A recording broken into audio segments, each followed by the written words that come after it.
চট্টগ্রামের new market এলাকায় ছাত্রদল শিবিরের সংঘর্ষ চলছে, এরই মধ্যে আহত হয়েছেন বেশ কয়েকজন। দর্শক দেখতে পাচ্ছেন ছাত্রদলের সাথে শিবির এবং এনসিপির মুখোমুখি সংঘর্ষ। সার্জিস হাসনাত আহত হয় চট্টগ্রামে আজকে। এদিকে এবার চট্টগ্রামে ছাত্র শিবির এবং ছাত্রদলের সংঘর্ষে সার্জিস হাসনাতরা জড়িয়েছে। ভয়াবহ অবস্থা হয় সার্জিসদের। এই নিয়ে বিএনপি কর্মীরাও রাজপথে, অন্যদিকে এনসিপির কাঁপুনি শুরু। বড় দুপক্ষ সংঘর্ষে জড়ালে পুরো নিউ মার্কেট এলাকায় আতঙ্ক ছড়িয়ে পড়ে। প্রত্যক্ষদর্শীরা জানান, কলেজ ক্যাম্পাসে দেয়াল লিখন নিয়ে দুপক্ষের মধ্যে উত্তেজনা ছড়ায়। এক পর্যায়ে সংঘর্ষে জড়ায় ছাত্রদল ও শিবিরের নেতাকর্মীরা। চলে ইটপাটকেল নিক্ষেপ, ধাওয়া পাল্টা ধাওয়া, আহত হন বেশ কয়েকজন। এ ঘটনার জন্য শিবিরকে দায়ী করেছে ছাত্রদল। আজকে আমাদের চট্টগ্রামে নিউ মার্কেটের সাথে একটি কলেজ আছে। ওই কলেজে যেই নিউ মার্কেটে 36শে জুলাই 29শে জুলাই একটা মহাসমাবেশে বৈষম্যবিরোধী ছাত্র আন্দোলনে যারা আক্রমণ করেছিল, আজকে তারাই যাদের নাম লিস্টেড আছে। চট্টগ্রাম সিটি কলেজের ঘটনায় বিএনপির ছাত্র সংগঠন জাতীয়তাবাদী ছাত্রদল পুরো জাতির কাছে প্রকাশ্যে দিবালোকে ফেসে গেছে। তারিক জিয়াও কার্যত ফেসে গেছে। চট্টগ্রাম সিটি কলেজে দিনে দুপুরে বিনা উস্কানিতে সম্পূর্ণ পরিকল্পিতভাবে একদিন আগে প্রস্তুতি নিয়ে ছাত্রদলের সন্ত্রাসীরা, শহরের আশেপাশের সন্ত্রাসীরাও দেশীয় অস্ত্রশস্ত্র নিয়ে চট্টগ্রামে জড়ো হয়ে শিবিরের উপর যে নৃশংস হামলা করেছে। চট্টগ্রামে ছাত্রদল এবং ছাত্র শিবিরের ঘটনায় সারা দেশ উত্তাল হয়েছে। এই ঘটনার মধ্যে আজকে সার্জিস হাসনাত জড়ায় এবং সার্জিস হাসনাতের খারাপ অবস্থা হয় চট্টগ্রামের রাজপথে। দর্শক শ্রোতা, আপনারা জানেন বিএনপি এবং জামাতের মধ্যে একটা মুখোমুখি লড়াই সব সময় হয়। এই ঘটনাকে কেন্দ্র করে সংসদেও উত্তাল পরিস্থিতি হয় চট্টগ্রামের ঘটনা নিয়ে। আপনারা সম্পূর্ণ ভিডিও দেখবেন। সর্বশেষ হাসনাত আব্দুল্লাহর অবস্থা, অন্যদিকে এই ঘটনা নিয়ে সারা দেশের মধ্যে যে একটা উত্তাল পরিস্থিতি বিরাজ করে এবং দেশের রাজনীতিতে অনেক ঘটনা ঘটে, সবকিছুই দেখানোর চেষ্টা করব এই একটি ভিডিওতে। চট্টগ্রামের নিউ মার্কেট এলাকায় ছাত্রদল শিবিরের সংঘর্ষ চলছে, এরই মধ্যে আহত হয়েছেন বেশ কয়েকজন। এই বিষয়ে আরও জানাতে ঘটনাস্থল থেকে যুক্ত হচ্ছেন সহকর্মী মুজিবুল হক। মুজিবুল হক, এই মুহূর্তে কি অবস্থা দেখছেন, বিস্তারিত জানতে চাই।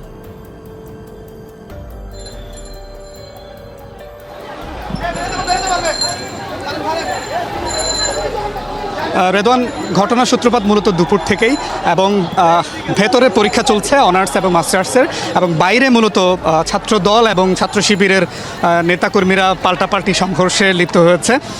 এখন মূলত ক্যাম্পাসের আশেপাশে ছাত্র দলের নেতাকর্মীদের অবস্থান আমরা দেখতে পাচ্ছি এবং মূলত কলেজের বাইরে দেয়ালে একটা গ্রাফিতি লেখা নিয়েই মূলত দুপক্ষের সংঘর্ষের সূত্রপাত হয় এবং এরপর থেকেই দুপক্ষের পাল্টাপাল্টি অভিযোগ আমরা শুনছি যে ছাত্র শিবির অভিযোগ করছে তাদের উপরে প্রথমে হামলা করা হয়েছে, তাদের বেশ কয়েকজন নেতাকর্মীকে আহত করা হয়েছে। অপরদিকে ছাত্রদল দাবি করছে তাদের উপরে এবং তাদের যে নেতাকর্মীরা রয়েছে, পাশাপাশি সাধারণ শিক্ষার্থীরা রয়েছে, তাদের উপরে ছাত্র শিবিরের নেতাকর্মীরা হামলা করেছে এমন অভিযোগ করছে। আপনি নিশ্চয়ই এখন দেখতে পাচ্ছেন যে ছাত্র দলের নেতাকর্মীরা তারা ক্যাম্পাসের কয়েক গজ দূরে এসে তারা অবস্থান নিয়েছে।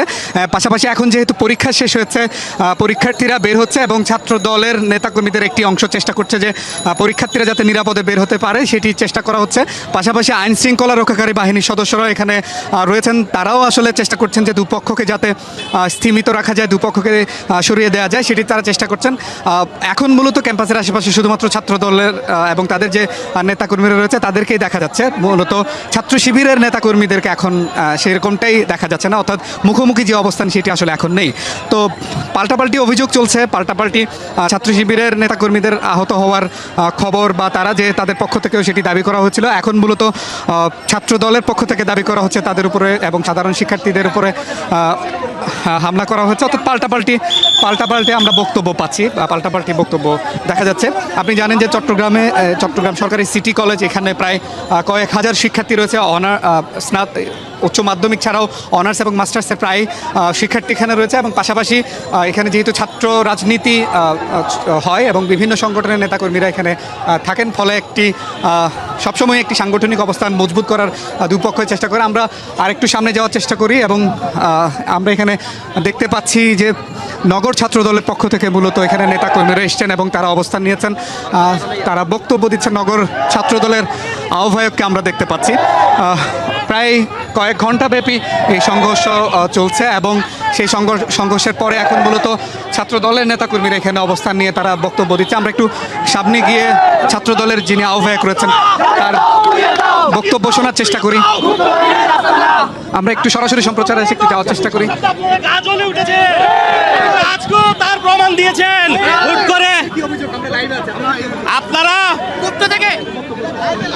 গুপ্ত বাহিনীর হামলা, আপনারা আমরা জাতীয়তাবাদী ছাত্র দল সব সময় ঐক্যবদ্ধভাবে রাজপথে থেকে সকল ষড়যন্ত্রকারীদের মোকাবেলা করেছি।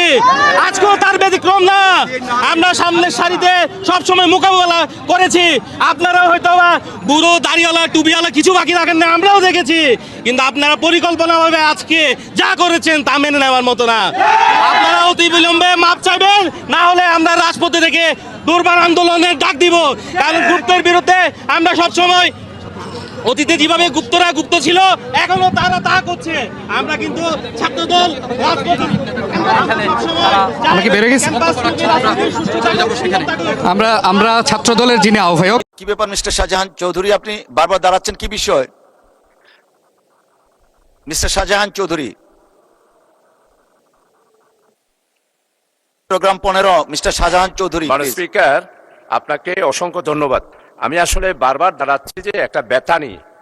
আজকে আমাদের চট্টগ্রামে নিউ মার্কেটের সাথে একটি কলেজ আছে।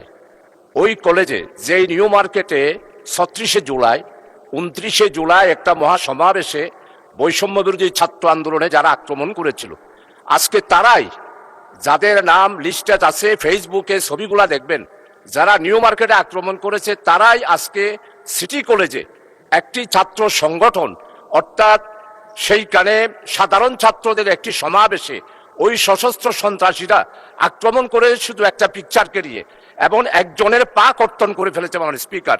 তাই আমাদের মাননীয় স্বরাষ্ট্রমন্ত্রী এখানে আছেন। এই অবস্থায় চট্টগ্রামে এখনো তাদের নামে মামলাও আছে। এই সমস্ত ছেলেদের ব্যাপারে এই যে একটি ঘটনা অশান্ত সৃষ্টি করার জন্য, চট্টগ্রামের শান্ত পরিবেশকে অশান্ত করার জন্য সিটি কলেজের নামদারি পার্শ্ববর্তী এলাকার অস্ত্রধারীরা যাদের নামে মামলা আছে, তারা যে সাধারণ ছাত্রদের উপর আক্রমণ করে একটি পা কেটে নিল, এই ব্যাপারে আপনার দৃষ্টি আকর্ষণ করছি। এবং মাননীয় স্বরাষ্ট্রমন্ত্রী মহোদয় এখানে আছেন, এই বিষয়টা মাননীয় সদস্য দেখার জন্য মাননীয় সদস্য আপনি এই ব্যাপারে যথাযথ নিয়মে নোটিশ দেন, তখন মাননীয় স্বরাষ্ট্রমন্ত্রী জবাব দিবেন। Thank you. আলোচনায় অংশ কিছু বলবেন? আমি শুধু মাননীয় স্পিকার, আপনাকে ধন্যবাদ। মাননীয় স্পিকার, আপনি যেহেতু মাননীয় সংসদ সদস্যকে ফ্লোর দিয়েছেন, কারেন্ট ইস্যুস নিয়ে কথা বলেছে, কোন বিধিতে দিয়েছেন অবশ্যই জানি না। তো যেহেতু একটা আমাদের উপরে একটা ব্লেম চাপানোর বিষয় হয়েছে রাজনৈতিক দল হিসেবে, আমার কাছে কারেন্ট নিউজ তো মাননীয় স্পিকার স্বরাষ্ট্রমন্ত্রী হিসাবে আসে বিভিন্ন ইন্টেলিজেন্স রিপোর্ট থেকে। আমি এটুকু জানি চট্টগ্রামে একটা আজকে এরকম ঘটনা হয়েছে, ইন বিটুইন ছাত্র শিবির এবং ছাত্রদল, এইভাবে একটা নিউজ বেরিয়েছে। প্রকৃত ঘটনা জানতে গেলে আমার একটু সময় লাগবে। আমি প্রয়োজনে সেটার উপরে 300 বিধিতে বিবৃতিও দিতে পারবো। তবে একতরফাভাবে ব্লেম আমি যেমন দিতে চাই না, মানে সদস্যরও উচিত নয় কোনো ইনকোয়ারি ছাড়া একটা রাজনৈতিক দলের উপরে আক্রমণ হয়েছে ইত্যাদি। তা আমি মনে করি উনি নোটিশ দিলেও আমি বলবো যে আমাকে সময় দিতে হবে, আমি 300 বিধিতে বিবৃতি দেব। আর আমি অনুরোধ করব কোনো তদন্ত ছাড়া অতীতের কালচার মতো এক পক্ষ আরেক পক্ষকে দোষারোপ না করি। চট্টগ্রাম সিটি কলেজের ঘটনায় বিএনপির ছাত্র সংগঠন জাতীয়তাবাদী ছাত্রদল পুরো জাতির কাছে প্রকাশ্যে দিবালোকে ফেসে গেছে। তারিক জিয়াও কার্যত ফেসে গেছে। চট্টগ্রাম সিটি কলেজে দিনে দুপুরে বিনা উস্কানিতে সম্পূর্ণ পরিকল্পিতভাবে একদিন আগে প্রস্তুতি নিয়ে ছাত্রদলের সন্ত্রাসীরা, শহরের আশেপাশের সন্ত্রাসীরাও দেশীয় অস্ত্রশস্ত্র নিয়ে চট্টগ্রামে জড়ো হয়ে শিবিরের উপর যে নৃশংস হামলা করেছে পুরো জাতি দেখেছে। কোন ছাত্রদল নেতা, কোন বিএনপি নেতার অনুসারী, কোন ধরনের অস্ত্র নিয়ে, কোন স্টাইলে কুপিয়েছে পুরো জাতি দেখেছে। নাম পরিচয় সব ফাঁস হয়ে গেছে এবং শিবির নেতার পা কেটে দিয়েছে, পায়ে রক কেটে দিয়েছে, প্রায় বিচ্ছিন্ন করে ফেলেছে পা। অনেক শিবির নেতাদের কর্মীদের আহত করেছে। চট্টগ্রাম সিটি কলেজের ঘটনায় ছাত্রদলের সন্ত্রাসীরা, এর মধ্য দিয়ে পুরো জাতি সিসি করছে। শিক্ষার্থীদের অভিভাবকরা, সাধারণ জনতা রাস্তাঘাটে, চায়ের দোকানে, বাসে, সব জায়গায় বলাবলি করছে ছাত্রলীগ ছাত্রদল হয়ে ফিরে এসেছে। ছাত্রলীগের ফেলে দেওয়া রামদা ছাত্রদল তুলে নিয়েছে। এবং সে হেলমেট পরে আজকে হামলা করেছে। সে হেলমেট বাহিনী আবার ফিরে এসেছে।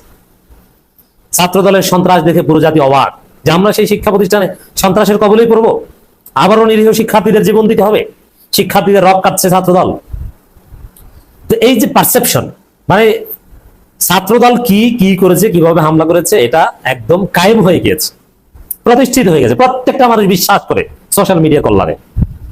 এখন আর প্রথম আলো ডেইলি স্টার ওইভাবে ছাত্রদলকে ডিপেন্ড করবে না। ছাত্রদল সন্ত্রাসী সন্ত্রাসী সন্ত্রাসী, এটা প্রমাণিত, লা রাইবা ফিহি। অতএব এইটাই হচ্ছে আসল ফেসে যাওয়া। পুলিশ দল, আগে ছিল পুলিশ লীগ, এখন হবে পুলিশ দল। জাতীয়তাবাদী পুলিশ দল কাকে গ্রেফতার করে, কার বিরুদ্ধে মামলা দেয়, ডাজন্ট ম্যাটার। জনগণ দেখেছে, জনগণ বিশ্বাস করছে, জনগণের চোখের সামনে ছাত্রদল সন্ত্রাস করেছে, এটাই ছাত্র শিবিরের আসল বিজয়। জনগণ ক্ষুব্ধ হচ্ছে, ক্ষোভে ফুসছে।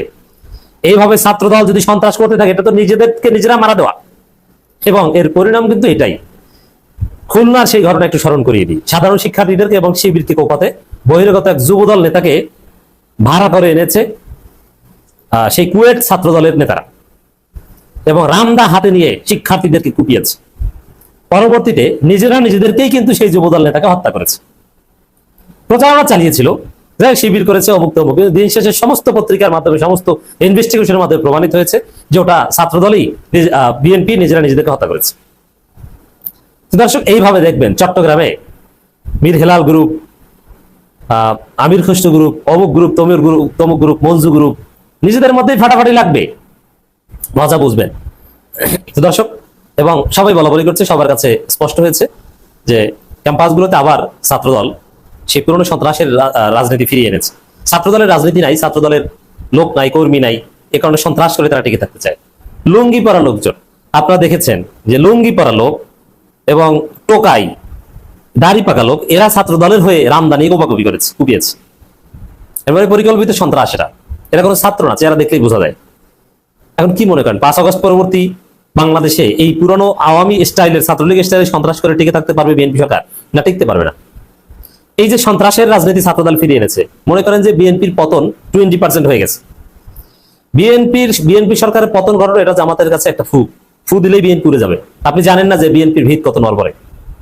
অতএব শিবির অ্যাকশন দেখাতে শুরু করলে ছাত্রদল পালানোর জায়গা পাবে। হ্যাঁ, শিবির কিছুটা হলেও প্রতিহত করছে।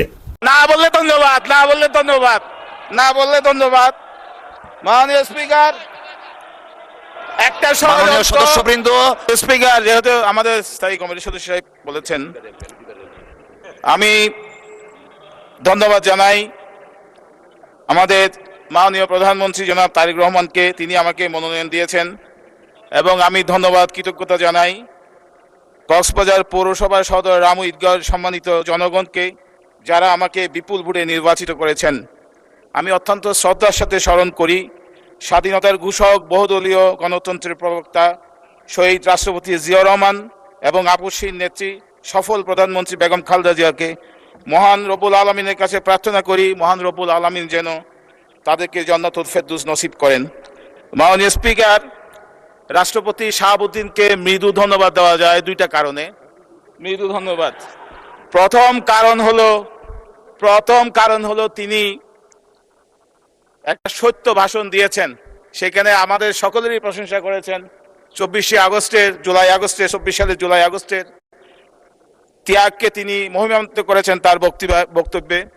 তিনি শহীদ রাষ্ট্রপতি জিয়াউর রহমানের অবদান স্বীকার করেছেন, বেগম খালেদা জিয়ার প্রশংসা করেছেন, এবং সর্বোপরি একটা গণতান্ত্রিক রাষ্ট্র বিনির্মাণের জন্য তিনি সহযোগিতা করেছেন সাংবিধানিক উপায়ে।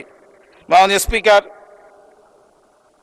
এই যে বিএনপির বিরুদ্ধে সবসময় একটা ষড়যন্ত্র চলে, এখনো দেখা যাচ্ছে, এখন আমাদের বয়স 2 মাস হয় নাই, আমরা যখন ক্ষমতায় থাকতাম পূর্বে ফেসিবাদী আওয়ামী লীগ যেইভাবে বলতো একদিনও শান্তিতে থাকতে দেবে না, ঠিক একইভাবে এখনো দেখি বিরোধী দলের বন্ধুরা ফেসিবাদীর মতোই তারা বলে যে তারা আমাদেরকে একদিনও শান্তিতে থাকতে দেবে না, পার্লামেন্টও বলে, পার্লামেন্টের বাইরেও বলে।